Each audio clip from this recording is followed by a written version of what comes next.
My name is Mike Cappuccio. Today I'm here to go over a simple remote controller from Mitsubishi Electric. This remote controller is used a lot of the times with the MSZ models, MSY models, the GL series indoor unit, and the GE indoor units. It's a very common remote control. It's been around for years, and we're going to go through some of the basic functions of this remote control.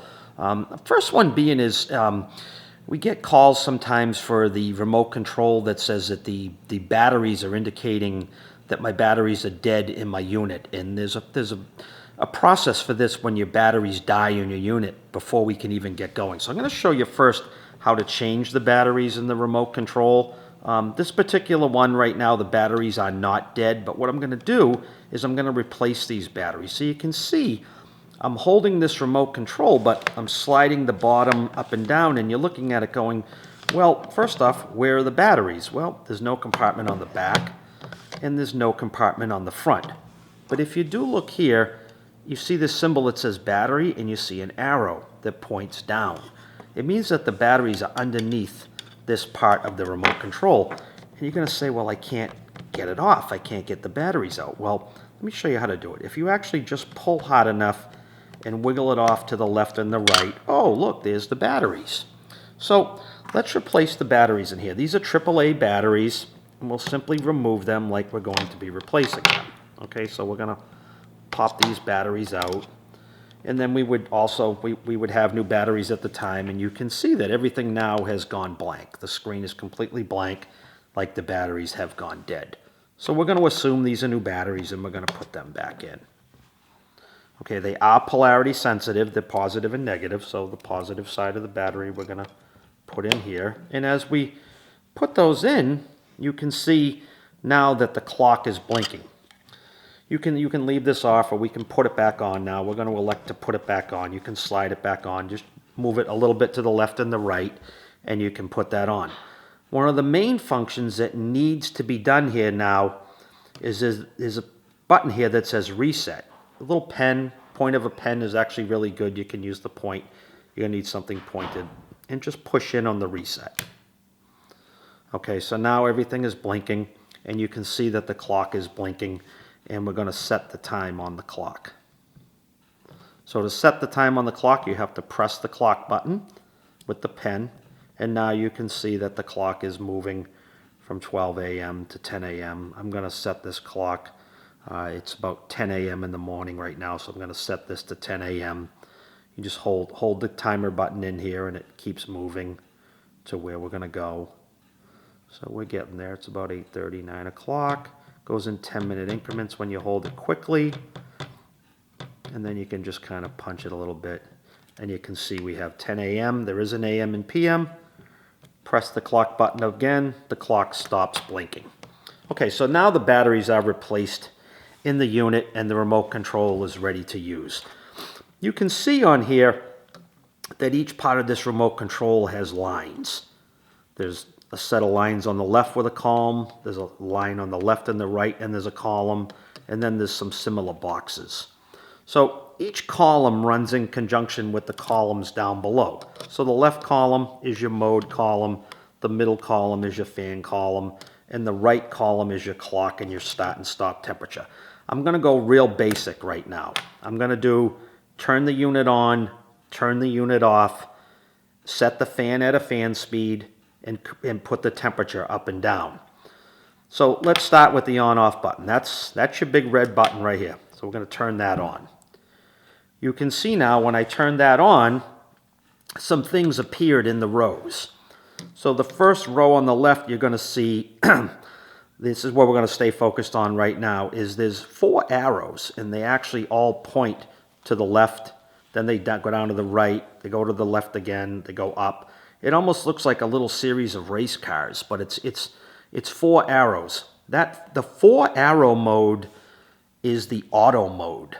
What that auto mode does, okay, is that basically shifts the unit between heat and cool after the 2 degrees of what this desired set point is. So when this gets 2 degrees below temperature or 2 degrees above temperature, it's going to switch it back and forth between heating and cooling.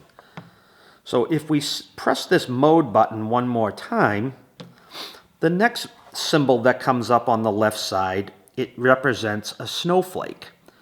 The snowflake is what we call the cooling mode, okay?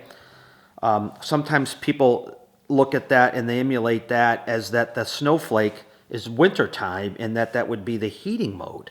Well, that's not the case. That is the cooling mode. That's the air conditioning mode, okay? The next mode that we would hit, it almost looks like a flame or a teardrop, or it looks maybe like a question, what you're asking it, but that's actually the dry mode, okay? That is a dehumidification mode to keep the house dry. And you're going to see when the dry mode is on, the temperature has disappeared. So the temperature does not display at that point, because in the dry mode it does not control temperature, nor does it really control humidity. It just turns the unit on and off in a series of times based on the timer and based on the indoor temperature to dry out the home. The next mode is the sun. It looks like the sun here, so you would think maybe, oh, that's the summertime mode. That's where I would put my air conditioning on. Well, it's just the opposite. The sun is warm. The snowflake is cold, the sun is warm. The sun indicates the heating mode. That's where we would put our heating mode on, okay? So I'm not going to go over the fan buttons right now. I'm going to stay up here and go with the too warm and too cold. So you can see right now that I'm in the heating mode, okay? Again, modes of operation, I'll go through it quickly again. Auto, cooling, snowflake. Dry mode looks like the teardrop or a water droplet. In the heating mode, okay? So now I'm going to change the temperature, okay? And you can see right here it says the room is too warm or the room is too cold, okay? So if I want the room to be, it's too cold now and I want to turn it up, I press this button in the heating mode and I've raised the temperature to 85 degrees. So I'm now in the heating mode, the snowflake, the sun is appeared and I'm set for 85 degrees. If I wanted to put it in the air conditioning mode, in the cooling mode, you can see now that it's too warm, so I want to lower the temperature in the summertime. So say I want to set the room for 65 degrees. I'm now in the air conditioning mode, set at 65 degrees. So that's how I would set those modes of operation for heating and cooling. You can see again the dry mode, the temperature goes away, and that's just in the dehumidification mode. And then in the auto mode, I'm set for 75 degrees, and at 75 degrees, it's going to go to heating, it's going to go to cooling, it's going to go to heating, it's going to go to cooling. So now let's talk a little bit about the fan mode, okay? This is our fan button right here. We have a fan button, a Vane button, and a smart set that I'll get into a little bit later. But the fan button, you can see right here, it's simulated, it looks just like a fan. And you can see the fan right here in the middle. Again, middle of the remote control, middle of the columns on the remote control as well. So our fan is on. And this little symbol that looks like this, it almost looks very similar to a fan. It looks like 3 lines and a fan turning.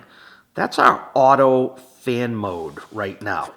And auto fan mode is going to put the fan into the speed that the unit wants to be set on to the desired set point of temperature of where this is for where you would want the fan to be. Now you can do this manually too as well. So again, that's auto. And now if I press the fan button again, we have another button here that's quiet. It's fan quiet. This puts the fan down into super low speed.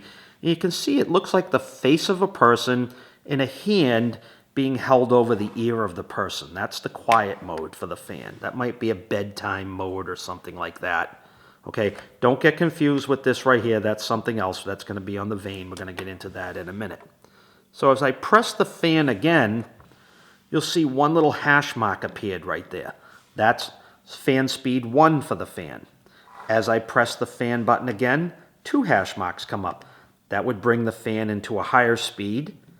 I press it again, 3 hash marks come up. It would put it into another higher fan mode. And finally, the 4th one would put it into high-speed fan.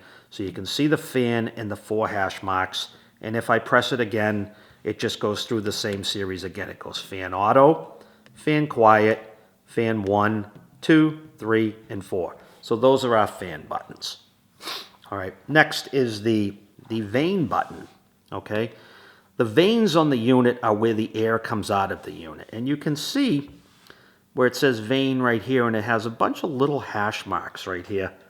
And you can see that they start at the top and they go to the bottom. And it almost looks like a quarter circle. It's a little hard to see on it, to put it on. But you can see right now that the vane is in the auto position. Now the vane in the auto position, I'm going to switch this over to cool for a moment here, okay? And you can see that the vane is in the auto position right now. Anything that you see in the fan with these 3 lines like this is auto. Now, in this auto position, this is going to point the blades pretty much to where the airflow would be to the temperature of the most economical way for this to operate.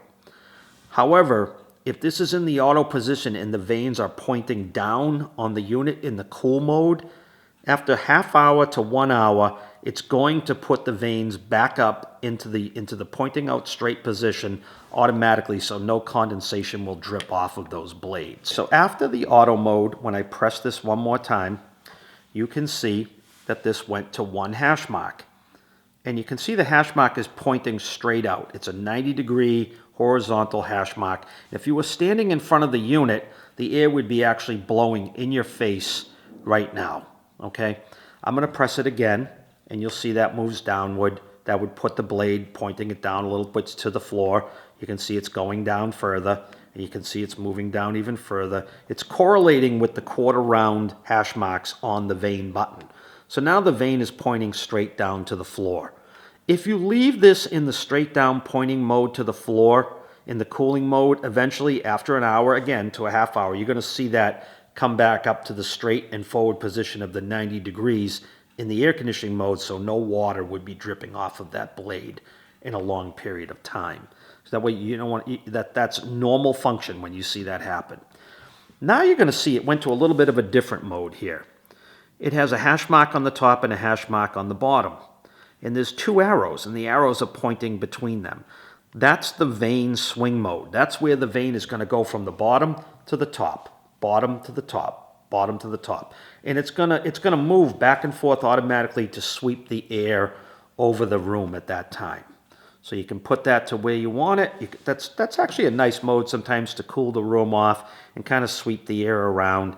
And if you press it again, you'll see it goes back to the auto mode, and it starts with the auto mode, goes to the multiple hash modes, and then it goes back to the auto swing mode. Okay? So that's how to use the basic modes of operation, the on and off, the temperature too warm, and the temperature too cold, the fan speed, and the vanes.